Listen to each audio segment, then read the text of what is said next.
नमस्कार। स्वागत है आप सभी का एएमएस न्यूज़ प्लस और आवाज समाचार की इस विशेष कार्यक्रम संवाद में। संवाद एक ऐसा कार्यक्रम जहां हम पूछते हैं आपके सवाल, आपसे जुड़े हुए सवाल जो संबंधित रखते हैं जनता से, जो संबंधित रखते हैं आम लोगों से, और उनके सुझाव उपलब्ध कराते हैं हम अपने एक्सपर्ट के द्वारा।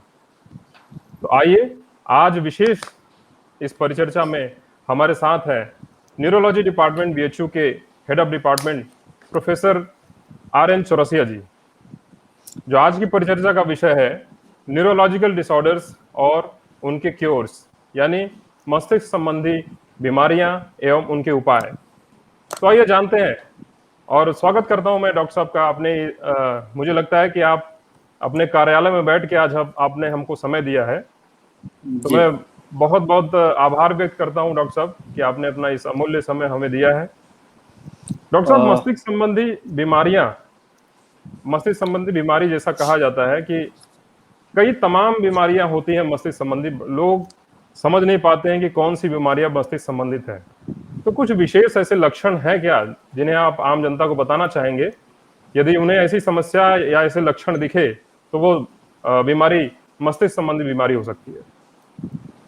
जी, आप सभी को नमस्कार।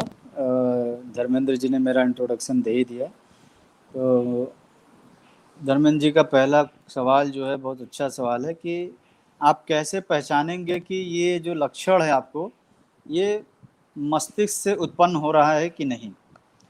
तो जैसा कि हम सभी लोग एक तरीके से जानते हैं कि हमारा दिमाग जो है वो सुप्रीम है, और जो मैक्सिमम चीज़ें कंट्रोल होती हैं बॉडी की, वो सब ब्रेन से ही कंट्रोल होती हैं।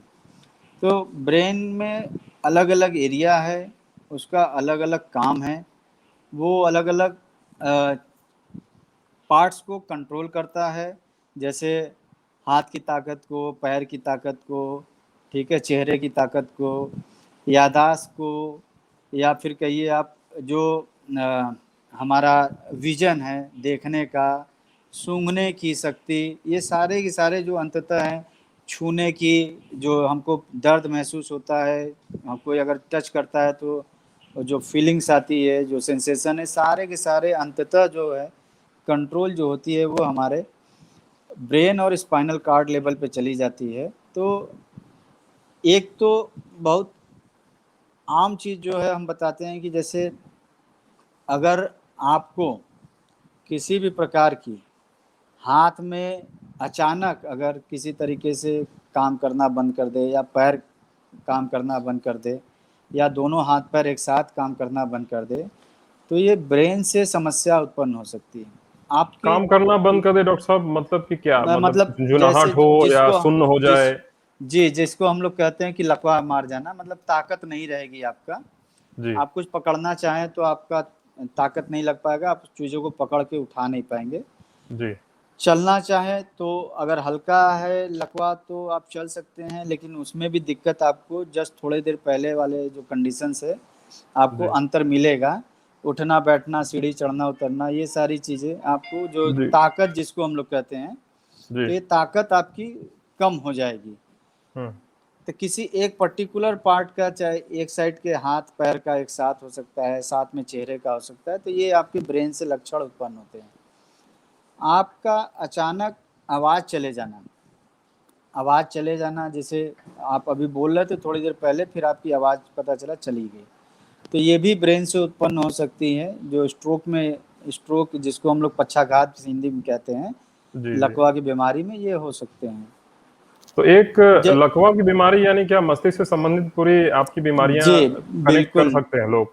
बिल्कुल, लकवा की जो बीमारी है बेसिकली हाथ पैर का ताकत, आवाज़ चले जाना, और इसमें कई प्रकार से है। जैसे कभी-कभी लकवा मारता है तो उसमें हाथ पैर की ताकत न जा कर के दोनों आँख की रोशनी अचानक चली जाती है। तो ये भी हमारे ब्रेन से संबंधित है, जो हमारे पीछे वाला ब्रेन का भाग है, जी उसमें फाइनली जो हम लोग विज़न देखते हैं कि आदमी खड़ा है, आदमी का चेहरा गोल है ना, लंबा है, ये सब जो भी हम लोग निरीक्षण करते हैं, ये फाइनली अंततः ब्रेन में जा कर के हम लोग इसको महसूस करते हैं, और फिर हम उसको एक रूप दे पाते हैं। तो इस तरीके से कभी पता चला अचानक आपके आधे हिस्से में दिख रहा है, आधे हिस्से में आपको नहीं दिख रहा है। तो ये भी एक हमारे एक साइड के अगर ब्रेन में जो विज़न वाला एरिया अगर वहाँ पे लीजन हो गया तो मिल जाएगा। आपने सुना होगा कि जैसे झटका आना जिसको कहते हैं मिर्गी का झटका आना, जी। तो ये भी आपका ब्रेन से रिलेशन है। इसमें क्या है कि एक तो मिर्गी के प्रकार बहुत सारे हैं, उसका वर्गीकरण है। तो मिर्गी का प्रकार हो सकता है वो किसी एक पार्ट में, चाहे चेहरे पे या गर्दन पे, जैसे आपका इस तरीके से टेढ़ा हो रहा हो, या फिर एक हाथ पैर में ऐसे-ऐसे करके कंपन हो रहा है और फिर उसके बाद दोनों हाथ पैर में कंपन होकर के आदमी बेहोश हो सकता है। अगर जी। एक साइड से दूसरे साइड में कंपन चला जाता है, तो मरीज़ यूजुअली बेहोश हो जाता है। कभी-कभी होता है कि मरीज़ अचानक केवल आवाज़ निकालेगा और गर्दन ऐसे टेढ़ी करेगा और धीरे से उसके बाद हाथ-पैर चारों टाइट होकर के और बेहोश हो जाता है। उसी दौरान कभी-कभी जीभ भी कट जाता है, क्योंकि दाँत बैठ जाता है, जीभ अगर उसके बीच में आ गई तो कट गया, और पेशाब भी कभी-कभी हो जाता है उसमें। तो ये ये क्या डॉक्टर साहब, सारी ये मिर्गी की समस्या जो है ये वो जी। क्या क्या ये बार-बार हो सकता है कि एक बार से ही लक्षण से ही मालूम हो सकता है? जी, जैसे मैंने कहा कि मिर्गी का जो कारण है, वो वर्गीकरण, नामांकरण है, उसका एक लंबी लिस्ट है। जी। तो मिर्गी का कारण क्या है, इस पे आधारित है कि आपको बार-बार हो रहा है, या फिर एपिलेप्सी जब कहेंगे तो एपिलेप्सी का मतलब है कि कम से कम 2 बार झटका आना अनिवार्य है, डेफ़िनिशन के अनुसार। अगर 1 बार जी। आता है तो उसको हम लोग सीज़र कह देते हैं, हुँ, लेकिन हुँ, 2 हुँ। बार आ गया तो उसको हम लोग एपिलेप्सी बोलते हैं। तो एपिलेप्सी जो है उसके अलग-अलग कारण है, इस कारण पे आधारित है कि ये कितने दिनों में ठीक होने वाली है। जी। आप दवाई 6 महीने चलाने वाली है, 3 महीने चलाने वाला है, या जीवन पर्यंत खाने वाली मिर्गी ये के माने उस रोग के लिए। बीमारी की गंभीरता के ऊपर डिपेंड करता होगा, जी, कारण पे, उसका कारण कारण पे। क्या है? जी। अच्छा। कुछ लोगों को नींद में समस्या होती है, कुछ लोगों को समस्याएँ ऐसी होती है कि नींद में उन्हें तनाव-सा महसूस होता है। उन्हें लगता है जी, कि झटके नींद में भी लोगों को आते हैं। जी। वो क्या इसी इसी से संबंधित होते हैं कारण? देखिए, कभी-कभी जब हम लोग सोने जब जाते हैं, तो जैसे ही सोने की तरफ बढ़ जाते हैं, तो एक कहते हैं कि अब ये सोने वाले हैं। तो सोने वाले जैसे कहते हैं, तो उस दौरान कभी-कभी आपके हाथ-पैर में एक हल्का से कंपन टाइप का आ सकता है, झटका, जिसमें आपको पता नहीं, चेहरे पे कुछ नहीं होगा, लेकिन हाथ-पैर थोड़ा-सा ऐसे झटक सकता है। तो वो जी। नॉर्मल फिनोमेना है, वो कोई बीमारी नहीं होती है। जी। लेकिन बहुत लोग इस तरीके से फीलिंग करते हैं अगर, तो वो परेशान रहते हैं। तो उसको हम लोग बीमारी नहीं है, वो फिजियोलॉजिकल चीज़ें हैं। जी। और अच्छा, ये जैसे अगर मिर्गी की समस्या, इसको एक तो पहले आइडेंटिफ़ाई या फिर इसे कहिए कि जाँच इसको कैसे कोई कर सकता है? और इसके क्या छोटे कुछ ऐसे कुछ उपाय हैं जिन्हें लोग रोज़मर्रा के जीवन में भी अपना के, दैनिक दिनचर्या में भी अपना के, दवाइयों के साथ-साथ इसको जी, दूर कर सकते हैं?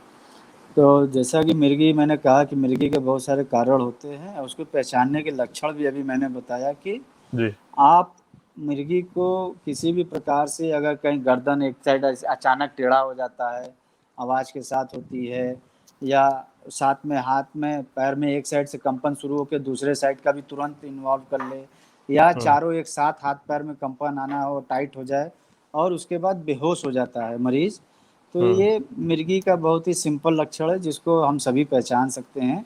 जी। और ये जैसा कि मैंने बताया कि ये केवल और केवल ब्रेन से उत्पन्न होता है, और लोग कहते हैं कि ये ऊपरी कारण हो सकता है, तो जो लोग ओझा, सोखा और कहाँ-कहाँ लोग जाते हैं, और इसी दौरान कभी-कभी क्या होती है कि अगर बहुत तगड़ी झटका आ गया, जिसमें कि साँस-वाँस भी रुक जाती है, अगर लार मुँह का जो है, अगर वो फेफड़े वाले रास्ते में चली गई तो चोक कर जाएगा, तो उससे मरीज़ की मृत्यु भी हो यानी सकती आपका है। कहना यही है कि ये झाड़-फूँक और ये जादू के जगह जी, डॉक्टर को डॉक्टर को पेशेंट के पास ले जाएँ, किसी जी, तरीके की किसी वहम में या किन्हीं बातों पे ना आके डॉक्टर के पास जाएँ। डॉक्टर साहब ने बहुत जी। अच्छी जानकारी दी। डॉक्टर साहब ये जी, ये जी। धर्मेंद्र जी, कहना ये चीज़ जो हमने अभी बताई है कि ये हुँ, हुँ। मिर्गी किसी को भी हो सकती है, और कोई ऐसा नहीं है। जेनेटिक लोग कहते हैं कि इसमें सोशल, क्या कह लीजिए, सामाजिक एक तरीके का कलंक जो है हुँ, हुँ।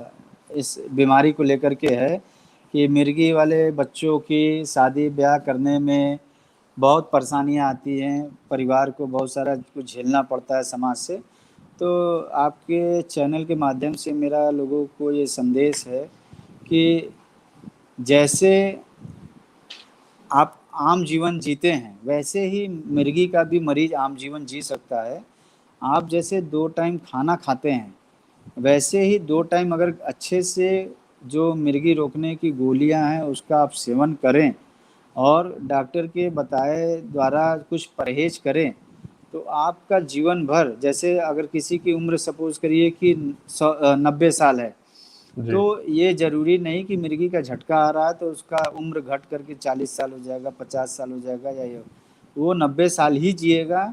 और उसकी जो मानसिक क्षमता है वो भी सेम रहती है, किसी भी प्रकार की गिरती नहीं है। हाँ, ये अलग बात है कि अगर बहुत बार झटका आता है तो वो मानसिक थोड़ा सा गिरावट हो सकता है, उसके बुद्धि के स्तर में थोड़ा बहुत गिरावट हो सकता है, लेकिन अगर दवा से कंट्रोल है तो इस तरीके की कोई भी दिक्कत नहीं आती है। और तीसरी बात की लोग सोचते हैं कि ये नपुंसक हो जाएगा या बाज हो जाएगा, इस तरीके की लोगों के मन में धारणा रहती है। तो ये भी एक बहुत बड़ी मिथ्या है जिसको लोगों को समझना चाहिए कि मरीज के साथ ऐसा कुछ नहीं होने वाला। अगर वो नॉर्मल जीवन में बांझ नहीं होने वाला है या नपुंसक नहीं होने वाला है तो इस रोग के कारण भी नहीं हो सकता है, वो ये बीमारी आपको नहीं लग सकती है। बहुत तो अच्छा आपने लोगों को जागरूक किया है, आप लोगों ने आपने लोगों को जी बताया है कि जी इस साथ में मिथ से दूर रखें। और जो असमानता है मिर्गी के मरीजों को लेके, ये पहले मुझे लगता है डॉक्टर साहब पहले ज्यादा हुआ करता होगा। अभी के परिप्रेक्ष्य में भी ऐसा देखने को मिलता है कि लोग जी मिर्गी के बीमार मैं मरीजों को ऐसा देखते हैं? बहुत देखिए ये सामयिक है, अभी हमारा समाज इतना एडवांस नहीं हुआ है और मुझे लगता है कि बहुत बड़ा कारण है अवेयरनेस की वजह से। तो अभी तो आजकल हम लव मैरिज देख रहे हैं कि लव मैरिज हो रहा है तब तो वहाँ लड़का अगर समझदार है तो एक्सेप्ट करके काम चल जाता है, लेकिन अरेंज मैरिज में थोड़ा ये सब ज़्यादा दिक्कत होती है।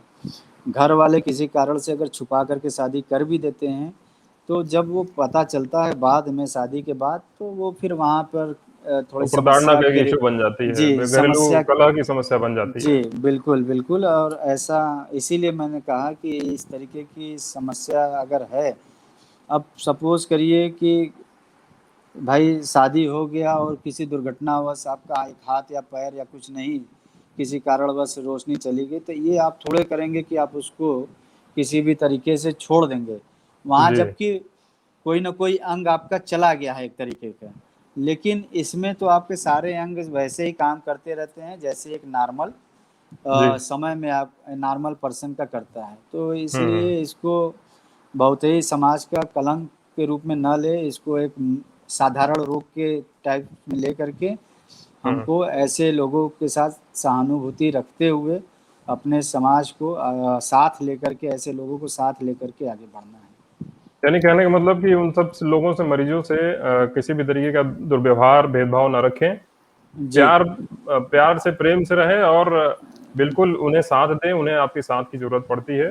बिल्कुल भाई, अगर आपको शुगर हो गया, डायबिटीज हो हम्म। गया, तो इसका ये हम्म। मतलब तो नहीं है कि आप भी दवाई खाना शुरू करेंगे भाई। अगर हम्म। डायबिटीज हो गया तो उसको कंट्रोल करने के लिए दवा तो लेंगे, ब्लड प्रेशर हो गया तो दवा तो लेंगे ही। इसका मतलब ये थोड़े है कि आप दवाई खाना शुरू कर दिए, आपको एक ये नई बीमारी आ गई तो आपको है ना जी। घरेलू कलह उसका कारण बन जाए और छोड़ छुड़ौती और बाकी बहुत सारी चीजें। तो मिर्गी के यानी उपचार तो है ना डॉक्टर साहब, चाहे जी बिल्कुल किसी भी स्टेज बिल्कुल में हो, किसी भी स्टेज बिल्कुल में हो? बिल्कुल बिल्कुल उपचार है उसका, इसीलिए मैं कह रहा हूँ पहले तो बहुत कम दवाइयाँ थी, अभी काफ़ी दवाइयाँ हैं और अच्छी दवाई।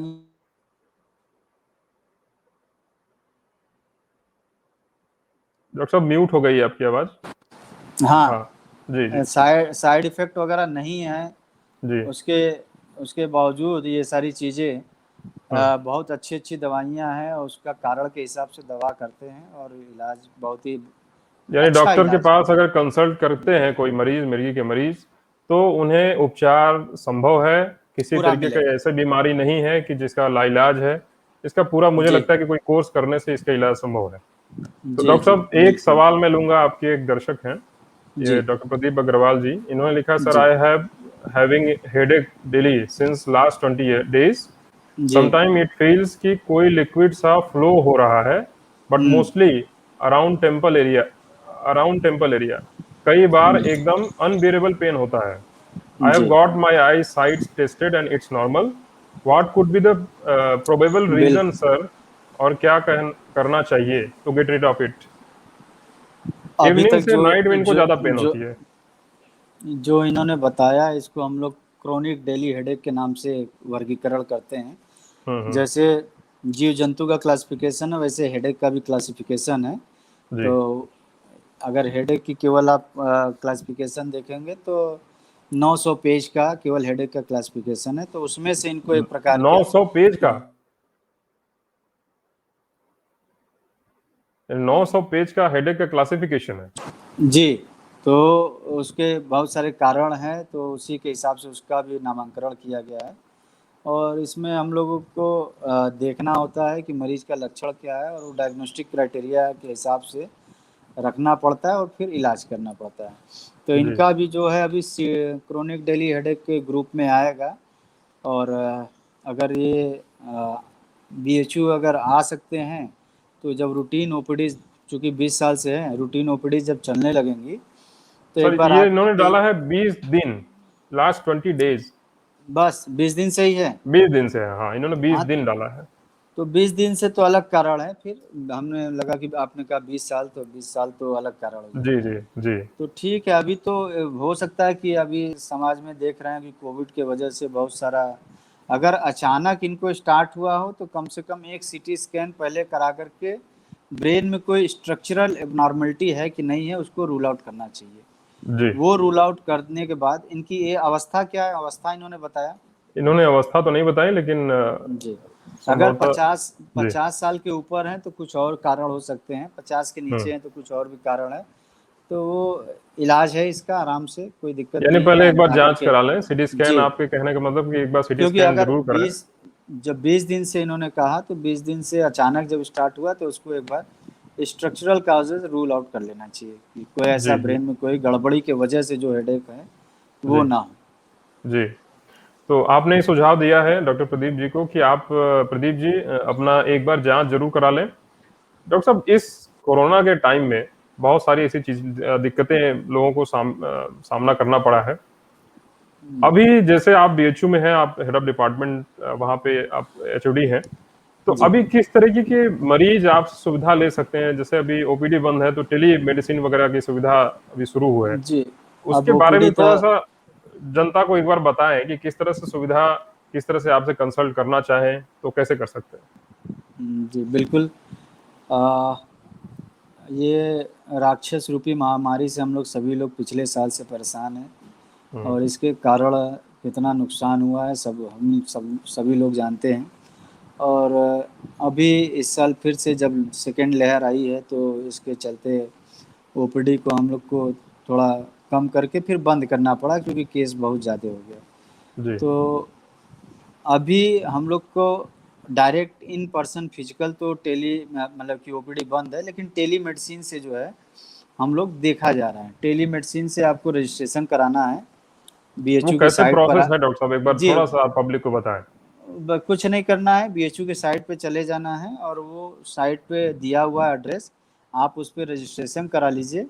रजिस्ट्रेशन कराने के बाद आपको खुद ही डॉक्टर टेलीफोन करके आपसे पूछेगा, आपका नंबर वहाँ पे होगा, और डॉक्टर खुद ही आपसे पूछेंगे कि भाई आपने रजिस्ट्रेशन कराया तो क्या दिक्कत है, क्या कारण है, बताइए। विभाग मैंने वाइज रजिस्ट्रेशन कराने के बाद जी। पेशेंट को खुद कॉल करने के लिए परेशान होने की जरूरत नहीं है? नहीं, यहाँ खुद ही कॉल रिवर्ट कॉल आता है? किया जा रहा है जी। और उसमें आपको पता होना चाहिए कि न्यूरोलॉजी में दिखाना है हमको, या मेडिसिन में दिखाना है, या साइकेट्री में कहाँ रजिस्ट्रेशन कराना है, ये आपको पता होना चाहिए। तो आप उसी जी हिसाब से रजिस्ट्रेशन कराएंगे तो डॉक्टर आपको खुद ही कॉल करेंगे और आपसे पूछेंगे क्या कारण है, उसका निवारण करेंगे आपको। जी। एक और सवाल है डॉक्टर साहब, एक ऋषि उपाध्याय जी हैं, इनका ये सवाल है जी कि spondylitis is the common issue, how to get rid of with this problem permanently. Spondylitis की बड़ी समस्या लोगों को आती है समस्या। अच्छा, एक और चीज मैंने जो जहां तक ऑब्जर्व किया डॉक्टर साहब कि स्पॉन्डिलाइटिस की समस्या आने के बाद लोग हड्डी रोग विशेषज्ञ के यहाँ भी जाते हैं, न्यूरोलॉजिस्ट के यहाँ भी जाते हैं। कहाँ सही जगह उन्हें उपचार मिल सकती है, कहाँ जाना चाहिए? ये जैसे कि कहा जाता है सर्जिकल ब्रांचेज है, मेडिसिनल ब्रांचेज है। जी। तो मेरा मानना है कि जब तक आपको ऑपरेशन की आवश्यकता ना हो तो आप सर्जरी वाले विभाग में अननेसेसरी लाइन लगा करके, जी। है ना, अपने ऊपर भी बर्डन लेते हैं और डॉक्टर के ऊपर भी बर्डन जाता है। बिल्कुल। तो अगर जब सर्जरी के लिए कहा जाए आपको, तब आप उस विभाग में सर्जरी के लिए जाइए। तो इसको तो आप जनरल मेडिसिन से भी दिखा सकते हैं, कोई दिक्कत नहीं है। स्पॉन्डिलाइटिस के आजकल के जीवन में जो कि चल रहा है कि हम लोग बैठते उठते हैं कहीं भी, जी।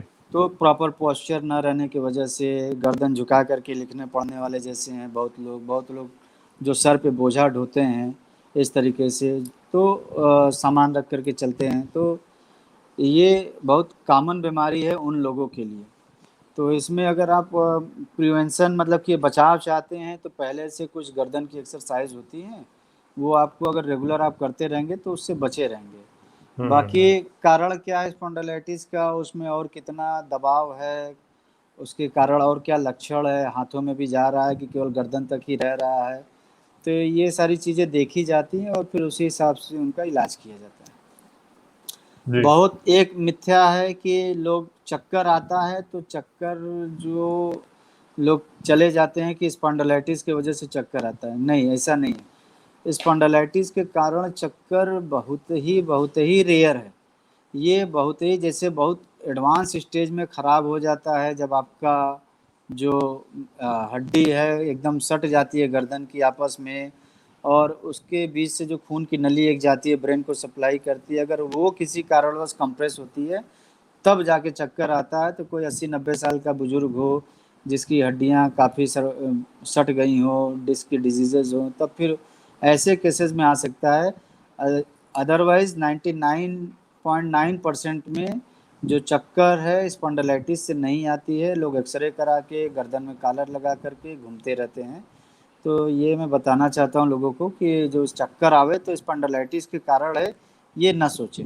आपने एक बड़ी अच्छी जानकारी ये दी, और अमूमन मुझे लगता है कि 99% लोगों को आज क्लियर भी हो गया होगा कि मोस्टली पीपल यही सोचते हैं कि अगर चक्कर आ रहा है स्पॉन्डिलाइटिस की वजह हो सकती है, और लोग अपने से भी जज कर लेते हैं कि स्पॉन्डिलाइटिस की वजह से ही चक्कर आ रहा होगा। लेकिन आपने उस आज मिथ्या को भी दूर किया है कि स्पॉन्डिलाइटिस में बहुत ही सीवियर केसेस होने पे, बहुत सीवियरिटी होने पर ही चक्कर आता है, अन्यथा चक्कर की संभावना कम होती है। ये आम जनता ही नहीं, इवन दो बहुत सारे डॉक्टर्स भी इसको जो है बिल्कुल बिल्कुल डॉक्टर साहब जी। चक्कर को स्पॉन्डिलाइटिस करके इलाज करते रहते हैं। जी। बहुत सही सुझाव, बहुत अच्छा जानकारी आपने दी है डॉक्टर साहब। आगे एक मेरा सवाल ये भी है कि आज इस जी कोरोना के टाइम में, कोरोना जी इश्यूज जब था और अभी भी है, चल ही रहा है, और न्यूरोलॉजिकल जो डिसऑर्डर्स हैं वो दोनों कैसे कोरिलेट हो गए, और क्या चैलेंजेस आ गई हैं आप लोग के भी सामने और जो पेशेंट्स हैं उनके सामने? जी, सबसे बड़ा चैलेंज तो यही है कि हम अपने मरीज से डायरेक्ट मिल नहीं पा रहे हैं, तो हम्म। सबसे बड़ी समस्या तो यही है। बाकी जो पेशेंट ऑलरेडी हैं जो इलाज में चल रहे हैं, वो डायरेक्ट आकर के दिखा नहीं पा रहे हैं, संपर्क नहीं पा रहे हैं, तो वो किसी न किसी कारण टेलीमेडिसिन के माध्यम से या फिर अ, कहीं से नंबर पा करके कहीं से ले करके वो संपर्क में हो ही जाते हैं। और जब हम लोग वैसे भी जब स्टार्ट करते हैं कि भाई जब पहली बार इलाज करते हैं तो उनको बताते हैं कि दवाई बंद करना है किसका किसका नहीं बंद करना है और आपको कैसे कांटेक्ट में रहना है, तो क्या करना है अगर बीच में दिक्कत आती है। तो इमरजेंसी वैसे तो चौबीसों घंटे चल रही है, कोई ऐसी दिक्कत होती है तो लोग आ जाते हैं। और टेलीमेडिसिन से जो रूटीन है, जिनको बहुत आवश्यकता नहीं अभी आकर के दिखाने की, तो टेलीमेडिसिन से संपर्क कर ले रहे हैं। जी। जो नए मरीज आ रहे हैं थोड़ा सा, चूँकि कोविड इतना ज़्यादा हो गया था कि अभी बीच में कि नए मरीज भी अगर किसी को स्ट्रोक लग रहा है या फिर एपिलेप्सी हो रहा है तो अस्पताल में जाने से डर रहे हैं, क्योंकि अधिकतर जगह कोविड है तो उनको भी कोविड ना हो जाए। लेकिन हालांकि अभी स्थिति थोड़ी सामान्य होती दिख रही है लगभग लगभग।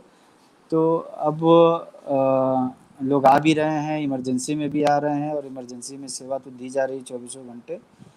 जो पुराने मरीज है कुछ फॉलो अप में है वो ले रहे हैं। इसमें क्या है कि कभी कभी मरीज दवा जो छोड़ देते हैं, चाहे वो एपिलेप्सी की हो, चाहे वो ब्लड प्रेशर की हो, शुगर की है, तो वो समस्या में फिर से पड़ जाते हैं। तो ऐसे लोगों को हम लोग पहले ही बताते हैं कि कोई भी कंडीशन हो दवाई नहीं छूटनी चाहिए। दवाई आप खाते रहिए, आप हमसे मिल पाएँ या ना मिल पाएँ, या हम आपसे मिल पाएँ या ना मिल पाएँ, लेकिन आपको दवा छोड़नी नहीं है, दवा चालू रखनी है। और जब सामान्य स्थिति होगी तो फिर आप आकर के यहाँ पे रूटीन में दिखा करके जैसा होगा फिर हम लोग एडवाइस करते रहते हैं। यानी पेशेंट से आपका ताल्लुकात तो संबंध बना रहता है, टेलीमेडिसिन के जी माध्यम से ही बना रहा है। और जी आपने लोगों को यही एडवाइस दिया कि जो दवाइयां हैं, प्रिस्क्रिप्शंस हैं, उनको वो जारी रखें। और आपकी स्थिति में अब धीरे धीरे चीजें सामान्य हो रही हैं डॉक्टर साहब आपकी जी। नज़र में? अभी तो अब बनारस का अगर हम लोग देखें तो जी। जो 2200-2400 जा रहा था अभी 200-300 के बीच में आ गया है। हम्म। तो ये तो हमारी जिम्मेदारी है, ये हम ही जिम्मेदार है इसके लिए कि भाई हम जो कोविड प्रोटोकॉल का अगर पालन ना करें तो ये फिर पुनः जी आ जाएगी, उसमें कोई दो राय नहीं है। तो जी हमको जी। अपने कोविड प्रोटोकॉल को फॉलो करना है, मास्क लगाना है, सोशल डिस्टेंसिंग करनी है। अगर आप नहीं करेंगे, अपने आप को सोचेंगे कि आपको नहीं होगा, तो वो कोरोना आपको पहचानता नहीं, आप चाहे जितने बड़े बलिष्ठ हो आपको चूहा बना के छोड़ देगा, अगर बिल्कुल सही बचे बात है। तो। अगर बचे अवेयरनेस तो। और सुरक्षा जी और जानकारी आवश्यक है।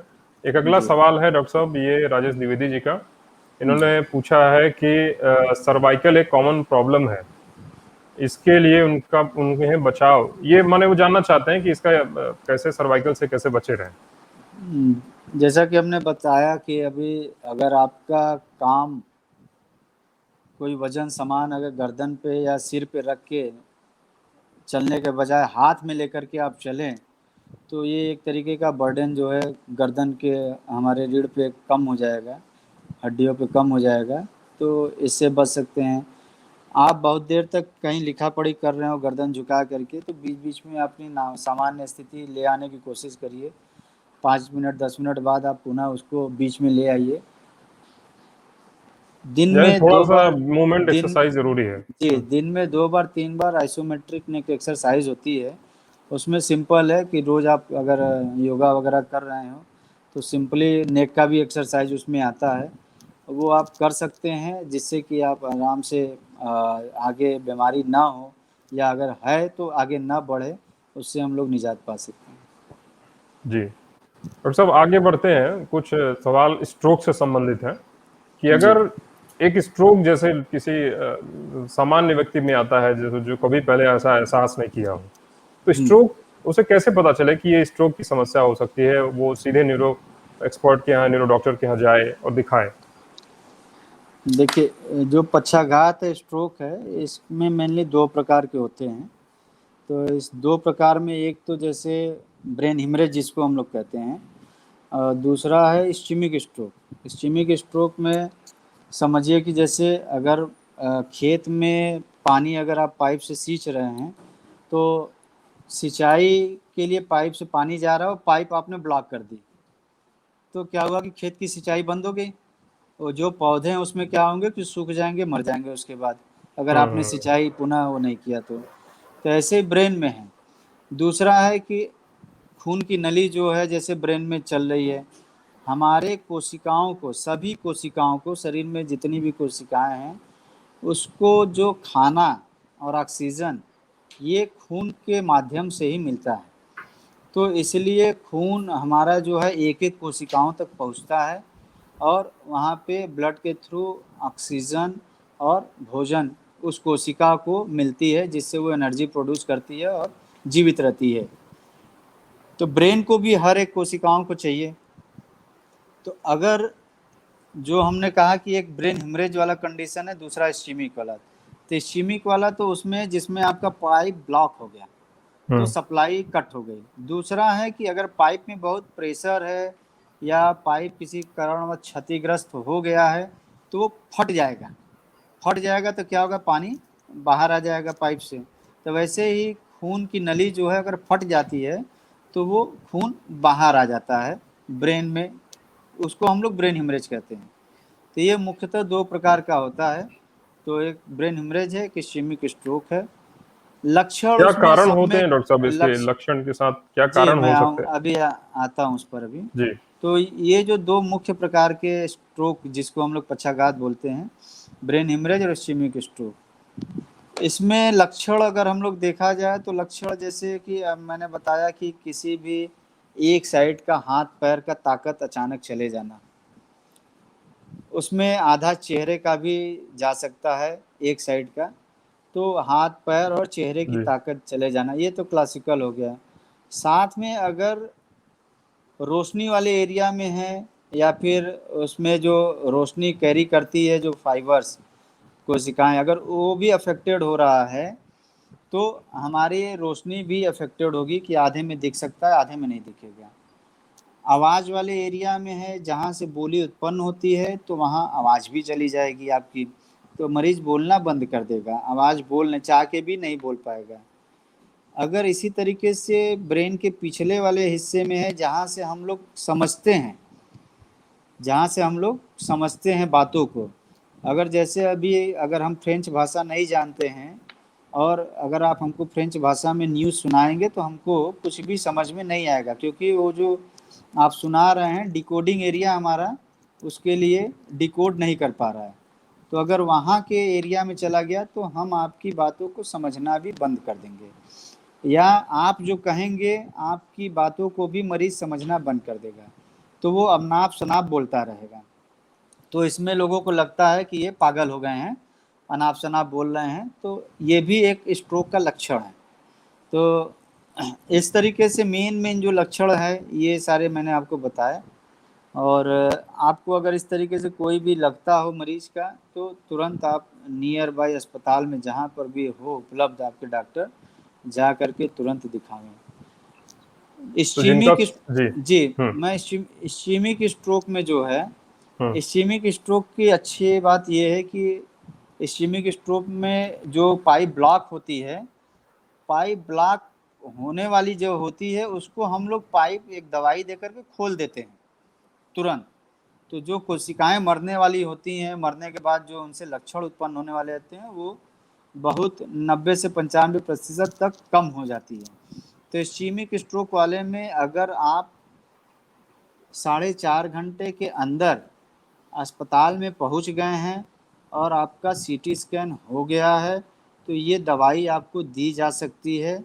बहुत बड़ा है तो उसमें हम लोग नहीं देते हैं, लेकिन माइल्ड टू मॉडरेट वाले में हम लोग दे सकते हैं इसको, और देते ही हैं। अगर 4.5 घंटे के अंदर मरीज पहुंच जाता है तो उसका पाइप ओपन हो जाता है और वो जो बीमारी होने वाली होती है उससे वो ठीक हो जाता है, ठीक हो यानी जाता है बीमारी टाइमिंगली होती टाइमली जी। 4 घंटे के अंतर सा अंतराल में अगर जो वो पहुंच रहे हैं? 4.5 घंटे विंडो 4.5 पीरियड घंटे। जी, विंडो पीरियड हम लोग जिसको बोलते हैं। तो हम्म। अगर 4.5 घंटे पे अस्पताल पहुंचना, प्लस आपको साथ में सीटी स्कैन हो जाना, और जो कुछ क्राइटेरिया होता है, असेसमेंट होते हैं, स्कोरिंग सिस्टम, वो हम लोग करके वो लगा सकते हैं। तो इस तरीके से अगर मरीज है, अगर पहुंच सकता है तो उसका ये इलाज संभव है। आप उस चक्कर में पड़ के बहुत सारे मरीज की वो लकवा का इलाज वहाँ होता है, लकवा का इलाज वहाँ होता है, तो इस तरीके से समाज में बहुत सारे क्वैक हैं जो बेवकूफ़ बनाते रहते हैं। मेरी आपके चैनल से माध्यम है कि अगर इस तरीके से कोई भी लक्षण आपको आता है तो आप तुरंत पढ़े लिखे डॉक्टर के पास जाएं, और अगर समय से पहुंच गए हैं न्यूरो फिजिशियंस के पास, न्यूरोलॉजिस्ट के पास अगर आप चले जाएंगे और विंडो पीरियड में है और इस्कीमिक स्ट्रोक है तो जो आपको लकवा लगने वाला है उससे भी आपको बचाया जा सकता है। बाकी जो ब्रेन हेमरेज वाले कंडीशन में है, जो मुख्यतः बहुत हाई ब्लड प्रेशर होने के वजह से पाइप फट जाती है, खून बह जाता है ब्रेन में, तो उसका भी अगर टाइमली इलाज और केयर नहीं किया गया तो अकस्मात मृत्यु को प्राप्त हो जाता है मरीज। नहीं, इस चैनल संवाद के माध्यम से हम डॉक्टर साहब यही चाह रहे हैं, लोगों का ये संवाद जो कार्यक्रम है कि लोगों जी तक सही जानकारी उपलब्ध हो सके, मुहैया भी हो जाए। और जी संवाद कार्यक्रम में आपको बताऊं कि ये चर्चित कार्यक्रम हो चुका है, लोगों को जी सही जानकारी उपलब्ध कराने का एक बेशक बहुत अच्छा माध्यम बन चुका है। लोगों का जोड़ने का माध्यम बन चुका है। इसके लिए लोग काफी उत्सुक नजर आते हैं। आपके कार्यक्रम में आने से पहले काफी लोगों का व्हाट्सएप मैसेज, फेसबुक पर तमाम मैसेजेस आते रहे। अभी भी मैसेज आपके आ रहे हैं, क्वेश्चंस बहुत सारे आ रहे हैं कि जिनसे आपसे पूछने वाले हैं कि किन किन मेरा समस्याओं से उन्हें समस्या हो रही है, और सही जानकारी आप दे रहे हैं। इसके लिए चैनल के माध्यम से हम आपको धन्यवाद करते हैं। जी डॉक्टर साहब, आप कुछ कह रहे हैं? मेरा धर्मेंद्र जी मानना ये है कि हम्म, अगर लोगों को जानकारी हो और सही जानकारी हो तो 30% तो बीमारी ऐसे ही चली जाएगी, आनी ही नहीं है बीमारी, वो जी अपने आप जी। समाज से कम हो जाएगा अगर उसको लोग कायदे से फॉलो करें तो। मैं जैसे अब अभी आपने पूछा कारण, तो कारण तो बहुत सारे होते हैं स्ट्रोक के, लेकिन मैं जो मुख्यतः कारण पे हैं 2-3 कारण उस पर चर्चा करूँगा कि अपने समाज में जैसे एक तो ब्लड प्रेशर है, हाई ब्लड प्रेशर जैसे मैंने कहा। दूसरा शुगर है, अगर अनकंट्रोल है, जो अगर नियंत्रण में नहीं है तो वो कारण बन सकता है। तीसरा जो मोटापा है, धूम्रपान करते हैं बहुत ज़्यादा, एल्कोहल लेते हैं, इस तरीके से जितने भी कुछ ये मुख्यतः कारण हैं। और अगर हमको इस रूटीन जीवन में अगर हम अपना ब्लड प्रेशर और शुगर कंट्रोल रखें, अगर बीमारी हो गई है तो ऑब्वियस सी बात है कि दवाई लेकर के कंट्रोल करना है, और बीमारी नहीं होती है तो हम अपने लाइफस्टाइल से थोड़ा कसरत, योगा, ये सब करके हम अपने आप को फिट रख सकते हैं, बीमारी आने नहीं देंगे। ब्लड प्रेशर, शुगर ये सब अगर होगा नहीं, गलत आदत जो है वो पालेंगे नहीं, तो हमें बीमारी से अपने आप ही बचे रहेंगे। और जो कहते हैं कि भाई एक बार अगर लकवा बीपी हो गया, शुगर हो गया, तो आपको जीवन पर्यंत दवाई खाना ही खाना है। जैसे हम भूख लगता है तो खाना खाते हैं, कोई 1 बार खाता है, कोई 2 बार खाता है, कोई 3 बार खाता है। उसी तरीके से अगर एक बार ब्लड प्रेशर हो गया आपको और शुगर हो गया, तो उसकी जो दवाई हम लोग देते हैं, ये दवाई अभी ऐसी नहीं बनी है कि एक गोली खा लें तो जीवन भर काम करेगा। तो ये दवाई किसी का 24 घंटे असर रहता है, किसी का 12 घंटे असर रहता है, किसी का 8 घंटे असर रहता है। इसी के हिसाब से उसको दिन में 2 बार देना है, 3 बार देना है, 1 बार देना है, ये आधारित होता है। लेकिन आपको दवा लेना है और कंट्रोल करके रखना है।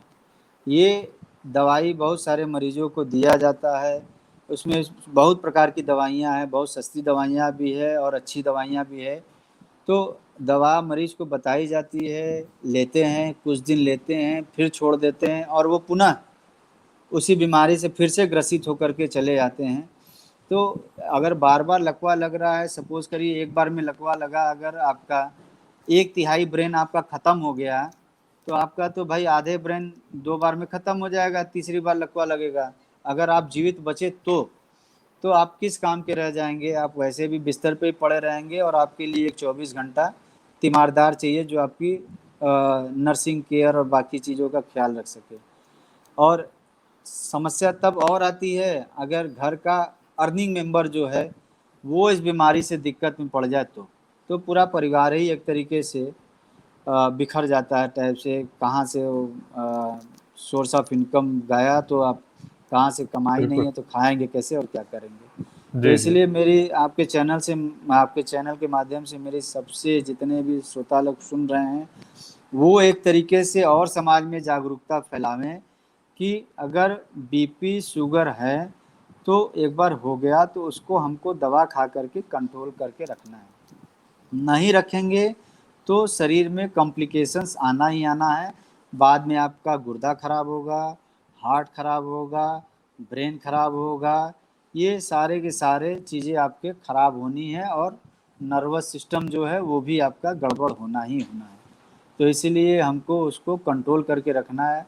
सपोज़ करिए अगर आपके घर में कोई शत्रु हैं तो आप क्या करेंगे? आप उसको छोड़ देंगे ऐसे ही? आप ऐसे तो नहीं छोड़ सकते हैं। अगर उसको कंट्रोल में नहीं रखेंगे तो आपको नुकसान वो करता ही रहेगा। जी। बिल्कुल सही बात है, बिल्कुल सही बात है। और कुछ लोगों का डॉक्टर साहब मिथ होता है कि चाहे धूम्रपान हो, चाहे शराब हो, वो धूम्रपान से फेफड़े की समस्या हो सकती है, सिर की समस्या नहीं हो सकती है, और शराब सेवन से लीवर की समस्या हो सकती है, उससे सिर से संबंध नहीं है। उसके बारे में थोड़ा सा लोगों को जागरूक करें डॉक्टर साहब। जी देखिए, क्या है कि अगर धूम्रपान आप कर रहे हैं तो फेफड़े की समस्या तो है ही है, लेकिन धूम्रपान से क्या होता है कि जो हमारी खून की नलिकाएं होती हैं, वो खून की नलिकाओं पे भी असर डालती है। और जो खून की नलिका का जो, आप कहिए कि अगर समझ करिए एक डायमीटर है और उसके अंदर में आपका डायमीटर में कुछ प्लाक जमता रहे। प्लाक अगर जम रहा है, थक्का जम रहा है, तो उसका डायमीटर धीरे धीरे छोटा होता जाएगा। छोटा होगा तो क्या होगा कि सप्लाई कम होगी, फिर आपको हर कोशिकाओं को क्या होगा, सप्लाई कम होती जाएगी। तो अगर सपोज करिए सप्लाई, अगर आपका खाना धीरे धीरे हम कम करते जाएं, आपकी डिमांड एक रोटी की है और उसको हम 90%, फिर 80%, और फिर 70%, और फिर 50 या 10 करते जाएं, तो आप कितने दिन स्वस्थ रह पाएंगे, है ना। हम्म। अब फिर जो बिल्कुल। सबसे छोटी वाली नलिकाएं हैं, वो सबसे पहले ब्लॉक हो जाएगी। अब ब्लॉक हो गई तो वहाँ का सप्लाई खत्म, और वो सेल्स मरना तय है। और वो मर गया तो उसका काम चला गया। और वो जैसे जैसे काम कम होता जाता है, वैसे वैसे आपका, चूंकि ब्रेन बहुत सेंसिटिव स्ट्रक्चर है, तो इसीलिए ब्रेन में थोड़ा छोटा भी कोई चीज़ ऐसा ब्लॉक होता है या लीजन होता है, तो आदमी के व्यवहार में या फिर किसी अंग में परिवर्तन तुरंत दिख जाता है। बाकी क्या है कि अगर गुर्दा में है तो एक गुर्दे से भी आदमी जीवन जी लेता है, किसी की एक ही गुर्दा है बचपन से ही, तो वो जीवन पर्यंत एक गुर्दे पे भी उसका पूरा जीवन निकल जाता है। लीवर क्या है, लीवर भी बहुत है कि जनरेट हो जाती है। अगर थोड़ा सा लीवर कट जाए तो वो दोबारा बहुत अच्छे से बन जाती है। लेकिन अपने ब्रेन में और रीढ़ में ये ऐसा है, नर्वस सिस्टम ऐसा है कि इसकी जो दोबारा पुनः विकसित करने की स्थिति होती है वो बहुत ही कम है। बाकी टिश्यूज के मुकाबले, कोशिकाओं के मुकाबले इसकी क्षमता बहुत ही, रीजनरेट होने की या पुनः बनने की क्षमता बहुत ही कम होता है। इसीलिए आप सुने होंगे कि भाई एक गुर्दा से आदमी चल जा रहा है, लेकिन आधा ब्रेन से आदमी चल नहीं पाता बिल्कुल सही है बात ना। है। और ट्रांसप्लांट भी सुने हैं कि गुर्दे का ट्रांसप्लांट हो गया, इधर आपका लीवर ट्रांसप्लांट लीवर हो का भी गया, ट्रांसप्लांट हो सकता है। हार्ट ट्रांसप्लांट हो गया, लेकिन ब्रेन ट्रांसप्लांट आप नहीं सुने होंगे, गणेश जी को अगर छोड़ दिया जाए तो। वो युग भी कुछ और था डॉक्टर साहब, और ये जी युग भी कुछ और है। उस जी युग में वो भी धूम्रपान धूम्रपान नहीं हुआ करता था। तो यानी जी आपके कहने का मतलब ये है कि जो लोग के अंदर मिथ है कि धूम्रपान और शराब से सिर संबंधी समस्या या मस्तिष्क संबंधी समस्या नहीं होती है, वो हो सकती है।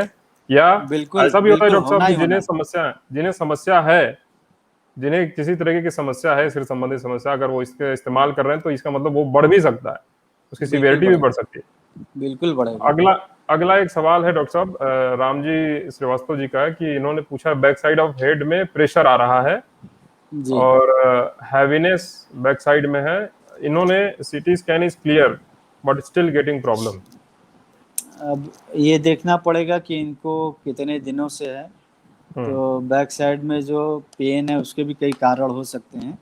वो गर्दन से संबंधित भी हो सकता है और ब्रेन से भी संबंधित हो सकता है। और साइकोलॉजिकल कारण भी बहुत सारे होते हैं, स्ट्रेस इंड्यूस जिसमें हम लोग कहते हैं, टेंशन टाइप ऑफ हेडेक होता है, उसमें भी पीछे से शुरू होकर के वो आगे तक आ सकता है। तो अब इनका उम्र क्या कितना है, प्लस हाँ, इन्होंने उम्र तो कितने दर्शकों ने लिखी नहीं है। मैं निवेदन करता हूँ कितने दर्शकगण से कि सवाल अगर आप पूछ रहे हैं तो अपनी एज जरूर इसमें लिखें, क्योंकि दो तीन कितने सवाल ऐसे दिन, निकले हैं जी। जी कितने दिन महीनों से है, उस पे सीटी स्कैन क्लियर है तो ये अच्छी बात है, तो दवाई से इलाज हो सकता है। बाकी सारी हिस्ट्री लेनी पड़ेगी इनकी। हाँ, तो एक बार आप डॉक्टर साहब से मिल सकते हैं और मतलब टेलीफोनिक भी उनसे बात कर सकते हैं।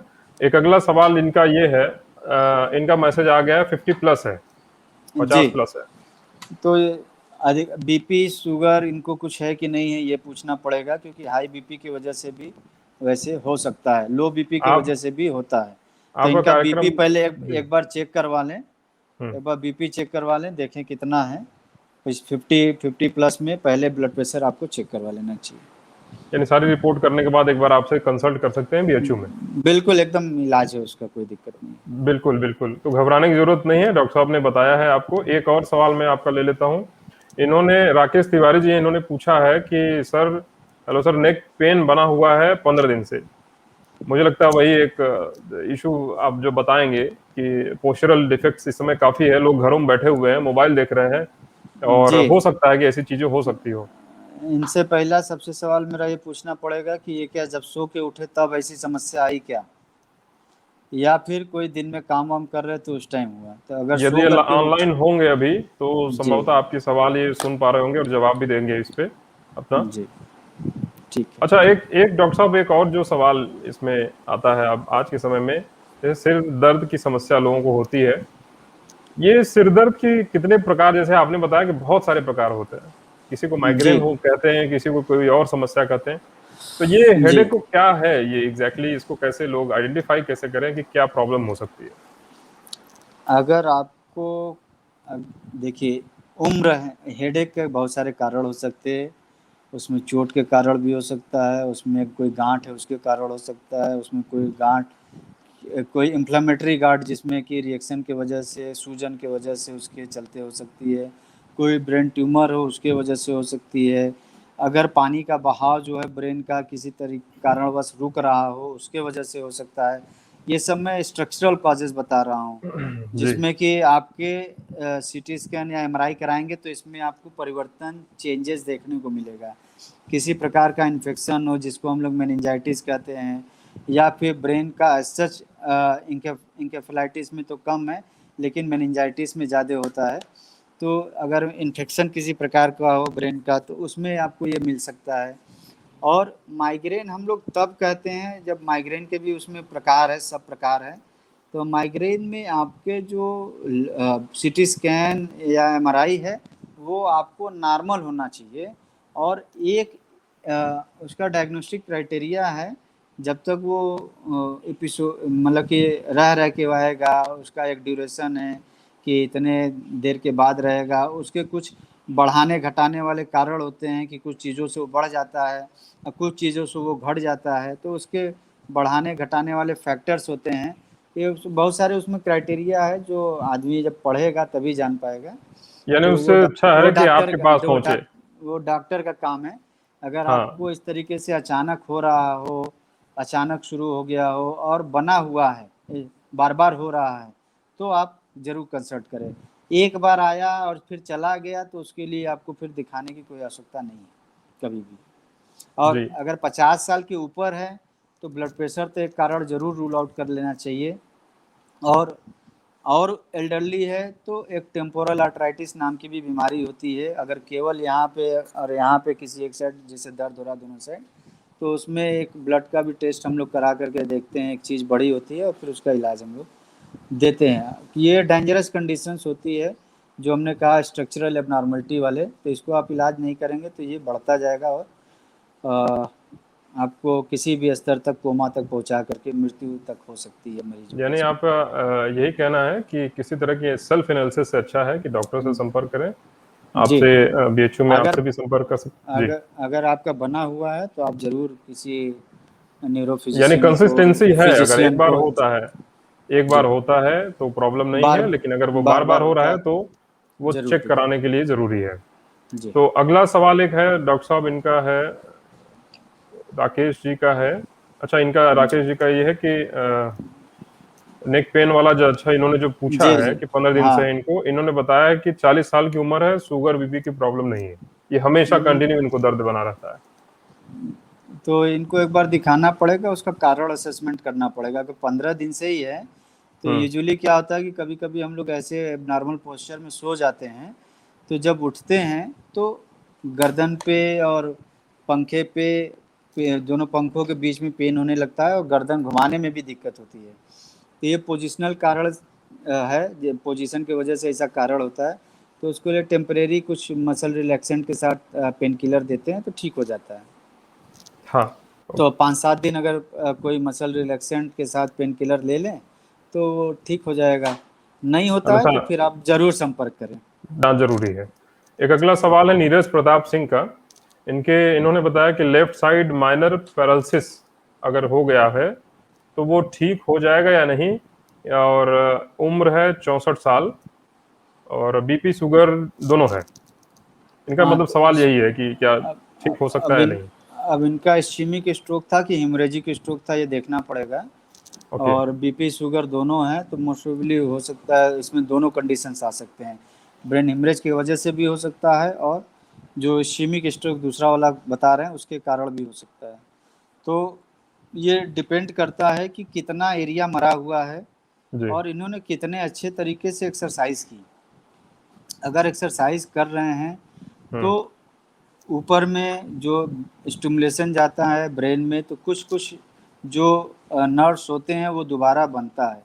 जी। बनेगा तो फिर जो कुछ जो इस उस वाले एरिया को कंट्रोल कर रहा था, और कुछ हम्म। कुछ अगल बगल वाले जो नर्व्स बचे रहते हैं उनकी साइज भी अगर बढ़ती है, और जो डेड हो गया उसका काम ये लोग अगर रिप्लेस करते हैं तब तो ताकत पूरी आ जाती है। जी। अगर नहीं बनती है नस, उस एरिया का जो सप्लाई कर रहा था वो मर चुका है, उसका काम अगर ये नए वाले नहीं संभालेंगे तो नहीं आएगा। उसके जी। लिए आपको फिजियोथेरापी बहुत आवश्यक है, क्योंकि हम्म। अभी दुनिया में इस तरीके का कोई दवाई नहीं बना है, कोई ऑपरेशन नहीं है कि जो दे दिया जाए तो नया नस तुरंत बन जाए। तो हम्म। उसके लिए कसरत ही है। जैसे हम लोग जिम जाते हैं, कसरत करते हैं, एक्सरसाइज करते हैं, तो बॉडी बिल्डिंग के लिए जिस मसल्स का एक्सरसाइज आप ज़्यादा करते हैं उस वो ज़्यादा से ज़्यादा आपका बल्कि होता जाता है। इनका ऐसे मैसेज भी डॉक्टर साहब आया है, स्टिमिक स्ट्रोक इन्होंने लिखा है, मैं हाँ, क्षमा मैं चाहूंगा, आपको समझ गया, रोका हूँ मैंने। जी। इस्केमिक स्ट्रोक ही होगा, क्योंकि हम्म। उसमें ज़्यादा डायबिटिक भी हैं तो संभावना वही है। तो ये तो अगर इनका इलाज फिजियोथेरापी, संभव है। बिल्कुल फिजियोथेरापी अच्छे से करावें। हम्म। वो ये डिपेंड करता है कि अगर ताकत कितनी आ रही है, इस पे आधारित है कि नया नस अंदर कितना बना है। उसमें दवाई का बहुत ज़्यादा कोई रोल नहीं है। दवाई इसलिए दी जाएंगी कि ये जो कारण है, शत्रु हैं डायबिटीज़ और ब्लड प्रेशर, इनको कंट्रोल करने के लिए दवाइयाँ दी जाएंगी, ताकि ये दोबारा जो और आगे ब्लॉक होने वाला है उसको हम लोग रोका जा सके, और दूसरे एरिया में जो इन्फाक्ट लगने वाला इस्कीमिक स्ट्रोक होने वाला है उसको बचाया जा सके। बेहद उपयोगी सुझाव आपने दिया डॉक्टर साहब, और तमाम दर्शक अभी बने हैं। मुझे लगता है कि एक बार आपका एक और सेशन चलना चाहिए, और क्योंकि सवालों की जो सिलसिला है, मैं व्हाट्सएप पे, और मैं व्हाट्सएप भी देख रहा हूँ, व्हाट्सएप पे भी आ रहे हैं, फेसबुक पे और इस चैनल के माध्यम से भी आ रहा है। तो डॉक्टर साहब आगे हम बढ़ते हैं कुछ सवालों को लेते हुए, जो जी जनरल मुद्दे हैं, फिर हम आगे आपसे निवेदन हम और करेंगे कि एक बार इस सेशन को और चलाएं। जी एक जो डॉक्टर साहब ये समस्या आज के समय में लोगों के बीच में आ रही है, वो मनोवैज्ञानिक इसी इश्यूज जो जिसको आप कहते हैं टेंशन। जी टेंशन कितना कारण हो जाता है कि मस्तिष्क रोग संबंध में? बिल्कुल। देखिए, अ, हर आदमी का, हर पर्सन का, हर व्यक्ति का अपना एक स्वभाव होता है। स्वभाव को आप थोड़ा बहुत मॉडिफाई भी आराम से कर सकते हैं, और ये शुरुआत से आप जिस तरीके से पले बड़े हैं, संस्कार से पले बड़े हैं, तो हमको बच्चों को संस्कार शुरू से ही देना चाहिए। और स्ट्रेस को कैसे हैंडल करें ये भी हमको सीखना और सिखाना चाहिए। तो अपने बच्चों को अगर विषम परिस्थितियाँ दिखा करके उनको अगर आपने ये सिखाया नहीं कि बेटा इससे कैसे हम निजात पा सकते हैं, तो ऑब्वियस से बात है कि भविष्य में उसको कभी अगर पहली बार इस तरीके की समस्या आएगी तो वो तितर बितर हो जाएगा और यानी स्ट्रेस मानसिक रोगी। मैनेजमेंट जरूरी है, बच्चों को सिखाना जरूरी है। बहुत ही ज़रूरी है। आप इसको घर से ही शुरुआत कर सकते हैं, घर से ही सिखाना है आपको। तो बाकी तो आप जब बड़े हो गए हैं जीवन में, जैसे धीरे धीरे ये जीवन जब तक है तब तक कुछ न कुछ आप स्ट्रेस लेते हैं। हो सकता है वो स्ट्रेस किसी व्यक्ति के लिए स्ट्रेस ही ना लग रहा हो और दूसरे के लिए वो बहुत स्ट्रेसफुल हो। तो जी। इसलिए ये आपको पर्सन टू पर्सन वेरी करता है कि उसको कैसे लेता है। और हमको लगता है कि जितना अपने आप को मेडिटेशन, योगा और इस सब चीज़ों से अपने आप को परिपक्व बना के रखेंगे, कितना काम अपने आप को, कितना कूल, कितना अपने आप को ठंडा रख करके डिसीजन लेने वाला आदमी बना सकता है, इस पे आधारित है कि वो कैसे हैंडल कर सकता है। अदरवाइज तो आप दवाई जो है भी, दवा तो ये दवा ऐसी थोड़ी है कि ये अगर हम आपको दवाई दे दिए तो ये आपको 100% ठीक कर देगा, बाकी चीज़ों की ज़रूरत नहीं। नहीं, आपको उस हिसाब से सिचुएशन से आपको डील करना ही करना है। कैसे डील करते हैं दवाई आपको थोड़े देर के लिए हो सकता है 20% 25% हेल्पफुल हो सकता है, लेकिन दवाई ही उसका इलाज है ऐसा नहीं है। अब सपोज करिए कि आपके सामने अब शेर ला दिया जाए, भाई शेर ला दिया तो ऑब्वियस सी बात है, स्ट्रेस वाली बात हो गई। लेकिन आप कैसे उससे निजात पाएँ, कैसे आप उसको एक्सटर्नल जो फैक्टर्स है स्ट्रेस का, आप उसको कैसे हटाते हैं, इस पे आधारित होता है मैनेजमेंट, इलाज। तो ये बहुत ज़रूरी होता है कि आप उसका इलाज कैसे ढूँढते हैं। इसमें परिवार का बहुत बड़ा महत्व रहता है और परिवार के सदस्यों का, बड़े का, साथ अपने हम उम्र का, बहुत बार तो छोटे भी बहुत अच्छे-अच्छे सजेशंस दे सकते हैं। तो हमारे समझ से डिस्कशन करके ऐसी कोई समस्या नहीं जिसका निदान नहीं हो सकता है। यानी यानी कि कम्युनिकेशन बरकरार रखना चाहिए परिवार में भी, और स्ट्रेस मैनेजमेंट परिवार का एक प सिस्टम सीखना जी, चाहिए। बिल्कुल।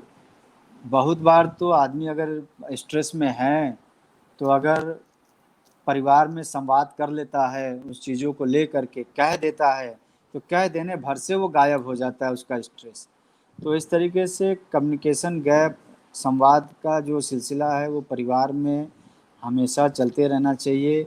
जो आजकल देख रहे हैं कि सोशल मीडिया पे भाई लिख देंगे आप, हेलो हाय हो जाता है, वो ठीक है, वो तो आपका गुड मॉर्निंग गुड इवनिंग अलग है।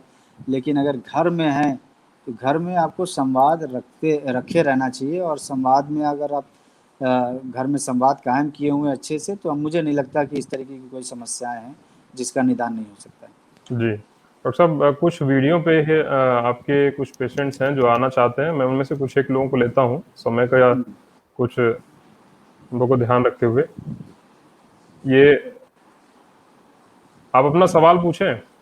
नीरज, नीरज जी। म्यूट है नीरज जी।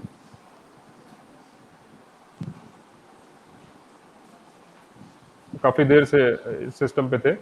खैर, फिलहाल अगर ये आते हैं तो फिर मैं इनको ऐड ऑन करूंगा, और दो तीन लोग और भी हैं इसमें। इसमें कुछ लोगों की जानकारी जानकारी ये लेना है कि क्या खान पान का क्या विशेष ध्यान रखना चाहिए किसी भी तरीके की बीमारी के लिए, मस्तिष्क संबंधित। मतलब ये फॉर जी, द, मुझे लगता है कि जानना चाहते हैं कि अगर प्रिकॉशन रखना हो, खान पान में कुछ ऐसी चीजें हो सकती हैं जिनको इस्तेमाल करने से वो समस्याएं नहीं हो सकती हैं आगे इनको भविष्य में। जी, बिल्कुल। देखिए जो अगर एक स्वस्थ शरीर है, तो उसको स्वस्थ बना के रखना ही एक तरीके का बहुत बड़ा चैलेंज है आजकल के ज़माने में। जी। क्योंकि खाने-पीने की चीज़ों पे भी इतनी वैरायटी है, और उसमें मिश्रण से लेकर के, मिलावटी से लेकर के कह लीजिए, और आपको क्या चयन करना है ये आपके ऊपर है, आपका पेट है, आपका शरीर है। आपको देखना पड़ेगा कि आपकी क्या रोज़ की एक्टिविटीज़ है, हम्म। आप कितना एनर्जी खर्च कर सकते हैं। हम्म। जितना एनर्जी खर्च करें उसी के हिसाब से एनर्जी आपको लेना है। हम्म। आधे घंटे का व्यायाम रोज़ कम से कम अपने जीवन चर्या में ज़रूर शामिल करें। वो आधे घंटे में अगर आप बहुत कहीं किसी तरीके से हाथ पैर से अगर ठीक नहीं है, तो वो योगा एक माध्यम हो सकता है आपका, जो योगा प्राणायाम एक माध्यम हो सकता है। जो एनर्जी जी। हम जितना लेते हैं, उसको हमको उतना ही लेना है जितना हम खर्च करते हैं। अगर एक्स्ट्रा ले रहे हैं तो वो स्टोरेज के रूप में जाएगा, और आपको किसी न किसी प्रकार का मोटापा और तरीके का बीमारियां आपको ग्रसित करेंगी। तो ऐसा नहीं है कि आज भाई अच्छा बन गया है तो आज हमने 20 खा लिया, ठीक है, उस चीज़ को, और अच्छा नहीं बना है तो 2 खा रहे हैं, नहीं। एक बैलेंसिंग सिस्टम आपका डाइट होना चाहिए। डाइट में आपको प्रोटीन की मात्रा भी होनी चाहिए, कार्बोहाइड्रेट की भी मात्रा होना चाहिए, फैट का मात्रा होना चाहिए, मिनरल्स होने चाहिए, मिनरल्स होने चाहिए। प्लस हमारे समझ से आजकल के लोग अधिकतर तो घरों में, ऑफिसों में बैठ कर के काम कर रहे हैं, बाहर एक्सपोज़र बहुत कम होता है, किसान लोगों को छोड़ दीजिए तो कम से कम सुबह की जो धूप है 20 से 25 मिनट का, वो हमको ज़रूर लेना चाहिए, ताकि हमारे शरीर में विटामिन डी, जो कि एक बहुत ही आपके इम्यूनिटी को बढ़ाता है, वो बहुत अच्छा माध्यम है, आपके हड्डी को प्लस इम्यूनिटी को आपके बरकरार रखता है, अच्छे से रखता है, प्रतिरोधक क्षमता कीटाणुओं से लड़ने की शरीर की बढ़ाता है। तो ये आप प्लस जो हमने कहा आधे घंटे एक्सरसाइज, ये बहुत ज़रूरी है। बाकी रहा नशे वाली बात, कुछ ऐसा पदार्थ नशा किसी भी प्रकार का हो नुकसान है, चाहे जैसे भी ले आप, चाहे वो स्मोकिंग के रूप में हो, चाहे वो आपका गुटखा के रूप में हो, या फिर आप उसको अल्कोहल के रूप में हो। तो ये भी आपको डिसाइड करना है कि आप कितना लेते हैं, किस हद तक लेते हैं। बहुत लोग हैं कि शराब नहीं पीते, शराब उनको पीने लगती है, तो फिर धीरे धीरे धीरे धीरे अपने आप पतन का कारण बन जाता है। तो लाइफस्टाइल एक होनी चाहिए स्वास्थ्य के लिए। आप सुबह उठें, एक अपनी दिनचर्या फिक्स करें कि इतना समय हमको अपने लिए देना है, इतना समय हमको अपने काम के लिए देना है, इतना समय हमको अपने परिवार के लिए देना है।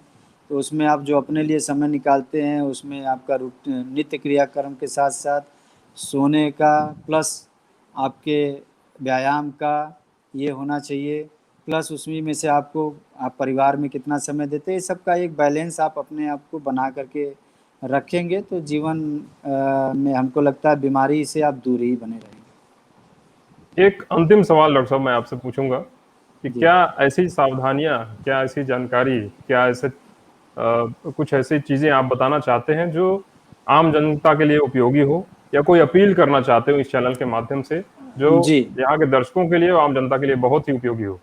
जी। अभी देखिए कोविड चल रहा है, तो कोविड के सिलसिले में ही मैं कुछ कहना चाहूँगा कि जैसे कोविड में जो 3 स्टेप्स हम लोग लेते हैं, जो कोविड प्रोटोकॉल कह लीजिए उसको, मास्क, डिस्टेंसिंग और सैनिटाइजेशन, ये 3 चीज़ बहुत ही ज़रूरी है। अगर इसको हम लोग फॉलो करते रहेंगे तो ये जो हम लोग का 1.5 साल अभी हमने देखा कैसे गुजरा, लगभग बहुत सारी इतनी तबाही हुई है कि आप इसका आकलन करना बड़ा मुश्किल है। तो इन सारी चीज़ों का हमको पालन करते रहना है, और अगले 1 साल तक हम लोग अगर कायदे से इसका पालन कर ले गए तो हम लोग फिर से पुनः अपने जो 2019 जनवरी के पहले 2020 जनवरी के पहले थे उसी स्थिति में हम लोग फिर से आ जाएंगे, और अपनी जो गाड़ी है फिर से पटरी पे आ जाएगी, और सामान्यतः जीवन हम लोग जीने लायक हो जाएंगे। आपने नहीं तो बिल्कुल सही कहा डॉक्टर साहब। ये किसी न किसी रूप में हम लोग को दूसरी लहर, तीसरी लहर, छठी लहर, सातवीं लहर बना के परेशान ही करता रहेगा। रखेगी। और ये अपनों के हमारे अपनों को कितना दूर कितने लोगों को निगल गई, ये अभी आकलन अगर आप कायदे से करेंगे तो सभी के समाज में आप देख रहे होंगे कि कितनी बड़ी क्षति हुई है। आजकल जो मास्क लगाने का तरीका है, मैं इस पे भी थोड़ा सा ध्यान दिलाना चाहूँगा। जो मास्क हम लोग यूज कर रहे हैं, तो मास्क भी यूज कर रहे हैं, जैसे वही मास्क हम बार बार लगा रहे हैं, उसको बार बार लगाने का एक तरीका होता है। जो हम लोग सर्जिकल मास्क लगाते हैं 3 प्लाई वाला, उसमें हम लोग को ये ध्यान देना है कि हमको वो तो आइडियली तो डिस्पोजेबल होता है एक तरीके से, लेकिन फिर भी चूंकि इतना डिस्पोज नहीं कर सकते हैं तो उसको हम कैसे यूज करें। आप एक सिंपल सा तरीका बताते हैं, आप 4 मास्क निकाल लीजिए, आप 4 मास्क एक टाइम पे निकाल लीजिए आप उसको, और 4 मास्क जो आप यूज कर रहे हैं उसको एक दिन में 1 मास्क यूज करिए। और अगर आपके पास, हमारे गांव में हम देख रहे हैं कि बहुत सारे गांव में सैनिटाइज़र की भी व्यवस्था उस तरीके से नहीं है, लोग सैनिटाइज़र के लिए भी उतना पैसे नहीं हैं। तो साबुन तो सभी लोग हम लोग इस्तेमाल करते हैं, सर्फ इस्तेमाल जी। करते हैं। तो ये जो आपका मास्क है, इसको आप अगर सैनिटाइज नहीं कर सकते हैं या फिर इसको रोज़ चेंज नहीं कर सकते हैं, तो इसको हमको साबुन का घोल एक बना लीजिए मग्गे में, पानी में आधा लीटर में, और उसको मास्क को उसी में डुबा दीजिए। डुबा करके आप उसको फिर धो करके फैला दीजिए। दूसरे दिन आप दूसरा मास्क यूज करिए, तीसरे दिन तीसरा करिए, चौथे दिन चौथा करिए, फिर ये 5वें दिन आपका पहला दिन वाला मास्क फिर से यूज करने के लायक हो जाएगा, एकदम रेडी। तो आप इस तरीके से 4 मास से कम आप आराम से इसको 5-7 बार यूज करेंगे तो 1.5 महीना के लगभग चला जाएगा आराम से। यानी मग में डिप करना है डॉक्टर साहब, कि बहुत सारे लोग उसको कायदे साफ से रगड़ के साफ साफ करते हैं, नहीं, आप उसको डिप कर रगड़ना दीजिए शुरू कर हल्का देते से। हैं? हाँ, कुछ ऐसा नहीं है, बहुत रगड़ने की भी आवश्यकता नहीं है। आप डिप करके हल्का से एक दो बार रगड़ के छोड़ दीजिए और उसको फैला दीजिए और साबुन के घोल में। क्योंकि बहुत सारे लोग उसी को कहीं टांग देते हैं, कहीं इधर रख देते हैं, कहीं उधर रख देते हैं, फिर उसी को यूज कर रहे हैं। और चूंकि हम लोग ऐसे भाई मास्क यूज कर रहे हैं, तो अगर अंदर वाले सरफेस पे आपको आज अभी देख रहे हैं, सुन रहे हैं, काला फंगस है ना, जी जो जी जी। ब्लैक फंगस के नाम से आजकल बीमारी चली हुई है। ये बीमारी पहले भी थी, लेकिन ये कुछ इम्यूनो कम्प्रोमाइज कंडीशन लोगों में ही होती थी। तो ये अभी अचानक से इतना बढ़ जाने का कोई न कोई कारण है। मुझे लगता है एक ये कारण भी है कि जो मास्क हम लोग ठीक से यूज नहीं कर रहे हैं, उसको उसी रूप में वैसे ही सेम मास्क को यूज करते जा रहे हैं और बिना उसको साफ करके पहने। तो हमारी आप लोग, आपके माध्यम से सभी लोगों से यही एक अनुरोध है कि इसको मास्क पहनने का एक तरीका होता है और उसको चिन गार्ड के रूप में आप न पहने, आप हल्का से पहन लीजिए। हो सकता है आपको थोड़ा बहुत दिक्कत हो शुरुआत में, लेकिन हमको नहीं लगता कि अभी अब किसी को बहुत दिक्कत होती है। तो वो ऐसा ट्री प्लाई मास्क है सर्जिकल वाला, ऑक्सीजन आपको उसमें आराम से मिल जाता है, अनटी अनलेस कि आप रेस ना लगा रहे हो या कोई बहुत ताकत वाला काम ना कर रहे हो, तो ऑक्सीजन की भी कमी उस तरीके से नहीं होगी। तो हमने इसको कोविड प्रोटोकॉल को कम से कम अगले 1 साल अच्छे से फॉलो करेंगे, तो हमें लगता है कि ये राक्षस जो कोरोना रूपी राक्षस है, इस पे हम लोग विजय प्राप्त कर पाएंगे। बिल्कुल सही कहा डॉक्टर साहब, आपने बहुत अच्छी जानकारी और सुझाव भी दिया। डॉक्टर साहब, ये मास्क पहनने को लेकर लोगों में भी अब एक अवधारणा बन चुकी है कि दो दो मास्क पहने, 3 प्लाई मास्क पहने, 2 पहने, 1 पहने, क्या पहने, कितना मुझे तो पहने? मुझे तो देखिए, आप अस्पताल में तो काम कर नहीं रहे हैं कि आप डबल मास्क लगाइए या फिर N95 भी लगाना जी। है ना। तो बाहर आप ऐसे चल रहे हैं, समाज में चल रहे हैं, घूम रहे हैं, कहीं जा रहे हैं गैदरिंग वाले स्थान पे, तो वहाँ डिस्टेंसिंग का पालन करना ही है और आप एक मास्क भी लगा करके काम चला सकते हैं। यानी एक 3 प्लाई लेकिन मास्क उसको लगा लेते हैं तो सफिशियंट है। लेकिन उसको प्रॉपर रूप से लगाइए। लगाने का एक बार तरीका सही होना एक चाहिए। एक बार आपने लगा लिया अगर ठीक से, तो उसको निकालना है तो घर पे ही आके निकालना है, इसका ध्यान बार रखना बार ना है। छुएं। जी। जी, बार बार उसको छूना नहीं है, नहीं तो उसको लगाने का कोई औचित्य नहीं है। और आप अकेले हैं तो ठीक है, बहुत मास्क की जरूरत भी नहीं है इस तरीके से। हाँ, अभी कुछ दिन तक लोगों के डर में दिमाग में आ गया था कि हवा में फैल गया है, तो घरों में भी लोग मास्क पहन रहे थे। ऐसी कोई आवश्यकता फिलहाल नहीं है, अगर घरों में कोई ऐसी जरूरत नहीं पड़ती है। जी, बहुत बहुत धन्यवाद डॉक्टर साहब, आपने अपना एक अमूल्य समय हमारे दर्शकों को दिया और आप अपने कार्यालय में बीएचयू डिपार्टमेंट में बैठ के 1 घंटे तक, 1 घंटे से ऊपर लोगों को जागरूक किया, लोगों को बताया कि मस्तिष्क संबंधी क्या समस्याएं हो सकती हैं, क्या लक्षण ऐसे हो सकते हैं, क्या जांच हो सकती है और इसके विभिन्न कैसे उपाय आपने लोगों को जानकारी दी। हम इसके लिए आपको तहे दिल से आभार व्यक्त करते हैं चैनल के माध्यम से। और आगे भी मैं चाहूंगा कि आपसे निवेदन करूंगा कि जनता के अपार बहुत सारे मैसेज आ रहे हैं, लेकिन हमारे पास समय की बाध्यता है, उसको देखते हुए कि हम आपका एक सेशन और रखेंगे और तमाम जनता को मैं ये आश्वस्त करूंगा कि डॉक्टर साहब हमारे बीच फिर से आएंगे, आपके सवालों को बीच पुनः रखते हुए और आपके तमाम सवालों का जो अभी मुद्दे भी छूटे हुए हैं उनको फिर से वो जवाब देंगे इस चैनल के माध्यम से। बहुत जी, बहुत धन्यवाद डॉक्टर साहब। धन्यवाद तो मुझे आपका धर्मेंद्र जी करना चाहिए कि आप आपके कार्यक्रम से जुड़े हैं हम, और आपके माध्यम से जुड़ करके हम अपने समाज के लोगों को एक कुछ थोड़ी बहुत जानकारियां दे रहे हैं। अगर इस जानकारी से कुछ भी जान बचे, कुछ जीवन बचे, तो ये हमारा कार्यक्रम एक तरीके से सफल माना जाएगा। और इसके लिए मैं आपको भी धन्यवाद कहता हूँ और अपनी समाज के लोगों से भी आग्रह है कि अगर आपको हमारी बातें सुने हो ठीक से, आप उस पर अमल करिए। अमल करके और अपने साथ साथ आप बाकी लोग भी जो नहीं सुन पाए हैं उनको भी आप जागृत करिए ताकि एक हमारा स्वस्थ समाज और स्वस्थ देश बने।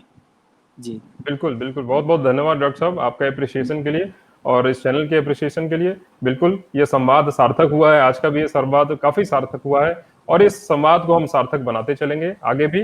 दर्शकों, मैं आपको ये बताना चाहूंगा कि डॉक्टर साहब की ये सारी वीडियोस आपको एएमएस न्यूज प्लस आवाज समाचार की यूट्यूब लिंक पर भी मिल जाएगा, उसके फेसबुक पेज, इंस्टा पेज और अक्षर सेवा फाउंडेशन के पेज पर आप लोग को उपलब्ध रहेगा। तमाम बातें जो छूट चुकी हैं, जिन्हें आप नहीं देख सके हैं लाइव, उन्हें आप उस चैनल के माध्यम से देख सकते हैं।